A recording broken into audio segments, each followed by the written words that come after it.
विशाल पाटील यांची पत्रकार बैठक वसंतदादा भवनमध्ये पार पडली। सांगली लोकसभा मतदारसंघातील एकूण 25 उमेदवारी अर्ज दाखल झाले होते। त्यामध्ये 5 जणांनी आपले उमेदवारी अर्ज माघारी घेतल्यानंतर सांगली लोकसभा मतदारसंघामध्ये 20 जणांचे उमेदवारी अर्ज तसेच ठेवले। त्यामध्ये विशालच्या ठिकाणी घेतो। त्यामध्ये विशाल पाटील यांनी आपला अर्ज अपक्ष म्हणून अंतिम ठेवून सांगली लोकसभामध्ये मोठी रंगत आणली आहे।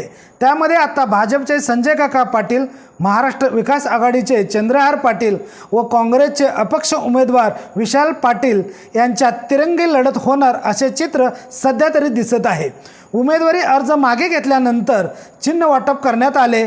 त्यामध्ये विशाल पाटील यांना बंद लिफाफा हे चिन्ह घेण्यात आले। त्यानंतर विशालदादा पाटील हे सांगली येथील वसंतदादा भवनमध्ये पत्रकार परिषद घेऊन माहिती दिली। रणनीती न्यूज चॅनलला आजच सबस्क्राइब करा आणि रहा अपडेट।